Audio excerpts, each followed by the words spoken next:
আল্লাহ তাআলা মুশরিক আর হিংসুক ছাড়া সবাইকে কি করে দেন? মাফ করে দেন। সুতরাং এই দুই কাজ থেকে মুক্ত থাকতে হবে।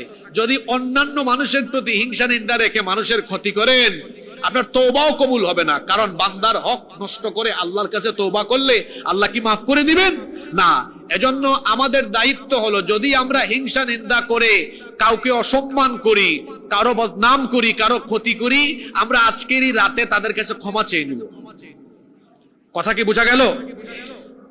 আর শিরকি কোনো কাজে যদি আমরা লিপ্ত থাকি, আমরা জীবনের তোরে তওবা করব, আর আমরা এই সব কাজে জড়াবো না ইনশাআল্লাহ। তাহলে এই রাতে আমাদেরকে ক্ষমা করে দিবেন কে? এই রাতের আরো কিছু আমল আছে। মুহাদ্দিসিনরা এই হাদিস দুইটাকে দাঈফ হাদিস বলেছেন। দাঈফ, আমি দুইটা হাদিস উল্লেখ করছি। এক হাদিসে পাওয়া যায়, হাদিসটি বাইহাকি শরীফের মধ্যে বর্ণিত হয়েছে। আম্মা জান আয়েশা রাদিয়াল্লাহু আনহা তিনি লক্ষ্য করলেন আল্লাহর রাসূল এক রাতে দীর্ঘ সময় নামাজে আছেন, সাজদায় গিয়েছেন, দীর্ঘ সময় সাজদা দিয়েছেন। আয়েশা রাদিয়াল্লাহু আনহা ভাবলেন নবীজি বেহুশ হয়ে গেলেন কিনা, অথবা ইন্তেকাল করলেন কিনা। তিনি নবীজির কাছে গিয়ে তার বৃদ্ধাঙ্গুলিতে অল্প একটু নাড়াচড়া দিলেন, পা নবীজি নাড়ালেন, সাজদা থেকে উঠলেন, নামাজ শেষ করলেন।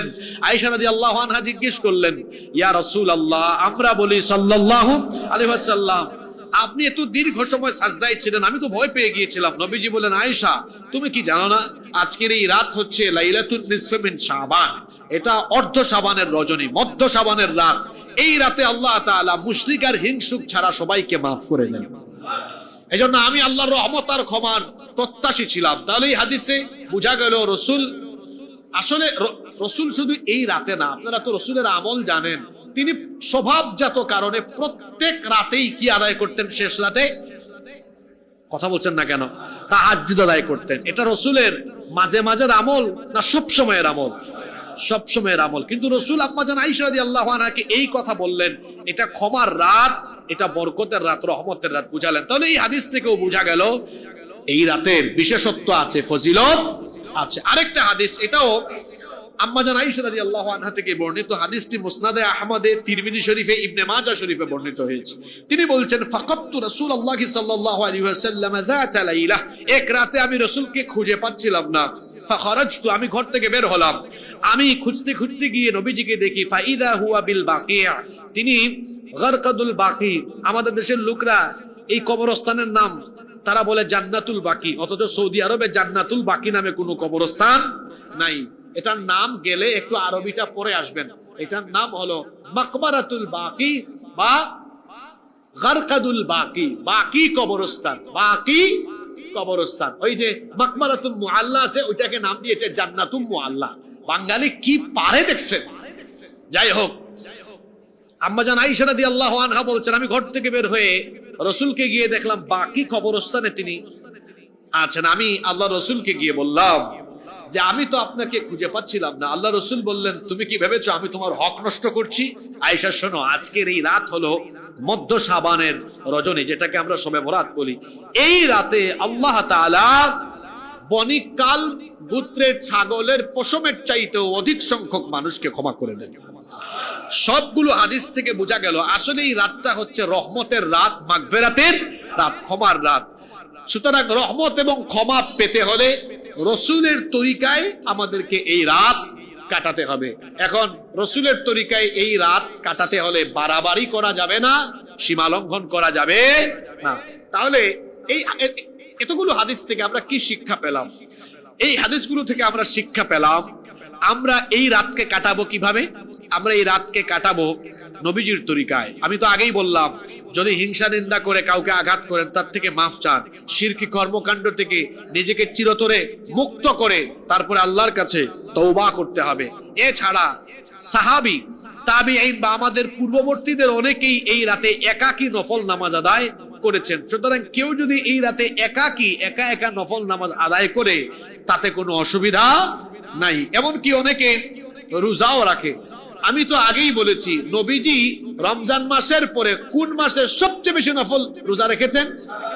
তো শুধু আপনি 15 তারিখ কেন, আপনি চাইলে এই মাসের আরো অন্যান্য দিনগুলো তো রোজা রাখতে পারবেন, এতে কোনো অসুবিধা নাই। তবে মনে রাখতে হবে, শবে বরাতের নামে কোনো নামাজ নাই, শবে বরাতের নামে আলাদা কোনো রোজা নাই। অনেকে আছে মনে করে যে শবে বরাতের আলাদা নামাজ আছে, কই হুজুর শবে বরাতের নামাজের নিয়তটা করে কেমনে, এটা কয় রাকাত আদায় করে, কোন কোন সূরা পড়ে।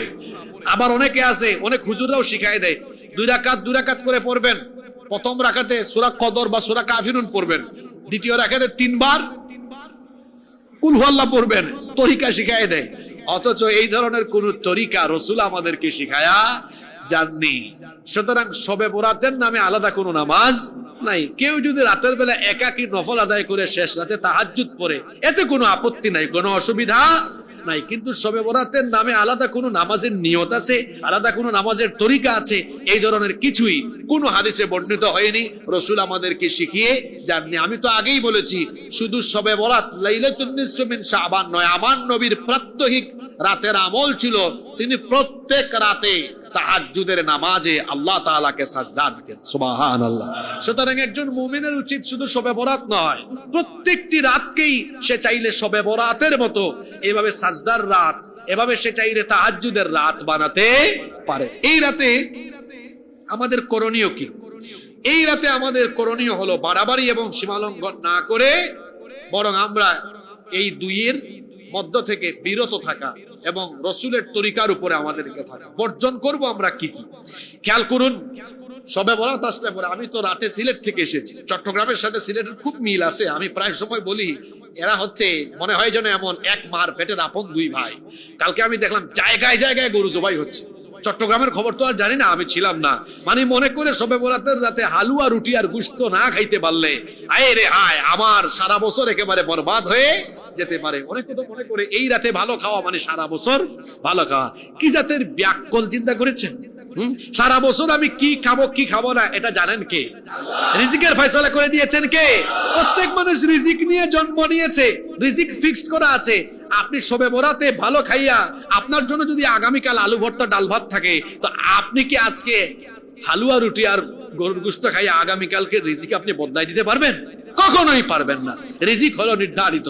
সুতরাং এটা যদি কেউ মনে করে যে শবে বরাতের এই রাতে ভালো খাইলে সারা বছর ভালো খাবো, এই লোক বাড়াবাড়িতে সীমালঙ্ঘনে লিপ্ত। আল্লাহ আমাদেরকে হেফাজত করেন। গরুর গোশত ফ্রিজে রেখে আসছেন নাকি? এনে চট্টগ্রামের মানুষ তো প্রায় মেজবান বা 3-4 জন মিলে গরু একটা শুয়াই ফেলে, এরকম যদি হয় অসুবিধা নাই। কিন্তু আপনি যদি একেবারে ওই রাতকে কেন্দ্র করে করেন, এগুলো বর্জন করতে হবে। আর যদি বলেন না হুজুর আমি তো প্রায় সময় আনি করে, আমরা প্রায়ই খাই, তো খান, কোনো অসুবিধা আছে? খাইতে কোনো অসুবিধা আছে? আল্লাহ টাকা দিয়েছে, মুখে রুচি দিয়েছে, খান, খাইতে থাকেন। তবে খাওয়ার পরে শুকরিয়া করবেন কার? আল্লাহর শুকরিয়া করবেন। কিন্তু এই রাতকে কেন্দ্র করে যেন বিশেষভাবে না হয়, এটা মনে করা বিদআত। এটা মনে করা কি? বিদআত। আল্লাহ বিদআত থেকে আমাদেরকে বাঁচায় রাখেন, বলি আমিন। তারপরে এই রাতে অনেকে কি করে? মসজিদ সাজায়, কবরস্থান সাজায়, ওই যে লাইটিং করে বাড়ি সাজায়। এগুলো সীমালঙ্ঘন, বাড়াবাড়ি, এগুলো করা যাবে না। তারপরে আরো কি করে? আগরবাতি ঘরে ঘরে জ্বালায়, দোকানপাটে জ্বালায়, আর বলে আজকে আমাদের মরে যাওয়া সব লোকদের আত্মা ফিরে আসবে। আমি একবার একজনকে পাইলাম, বললাম আজকে রাতে কয়জনের আত্মা দেখছেন আপনি? একজনও দেখি নাই। তো আপনি না অপেক্ষায় আছেন? আচ্ছা বলেন তো, কোন মানুষ কবরে যাওয়ার পরে আসতে পারবে? হ্যাঁ, আসলে কি আপনারা ঠিক থাকতেন নাকি? এখন যদি আমার আলোচনা চলা অবস্থায় কবর থেকে একজন উঠে, আপনারা আমারে ফালাইয়া থুইয়া দৌড় মারবেন, বলবেন কি এর ওয়াজ আর কি এর নামাজ, আগে জান বাঁচাই। মরা ব্যক্তি, মৃত ব্যক্তি, সে আর কখনো দুনিয়ায় ফিরে আসতে পারবে? এটা অসম্ভব, সে ফিরে আসতে পারবে না। সুতরাং আগরবাতি জ্বালাইয়া আপনি মনে করবেন আজকে তার আত্মা ঘরে ঘরে ফিরে আসবে, এটা সীমালঙ্ঘন, বাড়াবাড়ি ছাড়া আর কিছুই নয়। তারপরে এই রাতে আমরা কি কি করব না? সমবেত হয়ে একেবারে জিকির আজকার করে করে এগুলো করা যাবে না। আপনি একাকী করেন, যা করার একাকী করেন, কোনো অসুবিধা নাই। তারপরে এই রাতে আতশবাজি ফুটানো, এগুলো করা যাবে না। এটাকে উৎসব আর খাওয়া দাওয়ার রাত হিসাবে পরিণত করা যাবে না। অনেকে আছে নতুন পায়জামা পাঞ্জাবি লাগায়, খালি চক্কর দেয়, মসজিদে মসজিদে ঘোরায়, মাজারে মাজারে যায়, কোন জায়গায় তোবারুক আছে, কোন জায়গায় বিরিয়ানি আছে। না, এইটা উৎসব আর খাওয়া দাওয়ার কোন রাত নয়। আপনাদেরকে হাসানোর জন্য বলছি না, কথাগুলো বাস্তব না অবাস্তব, এগুলো করা যাবে না। অনেকে আছে সারা রাত টুপি পরে পাঞ্জাবি পরে ঘুরায়, তারপরে ফজরের 1 ঘন্টা আগে চোখ কষিয়া তার বেডরুমের ঢুকে তারপর ঘুমায়। তো বলেন তো, সারা জীবনের নফল নামাজকে একত্রিত করলে একটা এক রাকাত ফরজের সমান হবে? জোরে বলেন হবে? হবে না। সুতরাং আগে ফরজ ঠিক রাখতে হবে। আগে কি ঠিক রাখতে হবে? ফরজ। এরপরে নফল নিয়ে চিন্তা ভাবনা করতে হবে। আমরা আজকে শাবান মাস নিয়ে কথা বললাম, শাবান মাসের ফজিলত নিয়ে কথা বললাম। আর লাইলাতুন নিসফি মিন শাবান, একবার বলেন তো দেখি আজকের রাতের নাম কি আরবিতে বলেন? মাশাআল্লাহ, লাইলাতুন নিসফি মিন শাবান। এটা আজকের রাত, এই যে আজকের দিবাগত রাত। আমরা সীমালঙ্ঘন বাড়াবাড়ি থেকে মুক্ত হয়ে আমরা যেন সুন্নাহ তরিকায় থাকতে পারি। আল্লাহ আমাদের সকলকে তৌফিক দান করেন।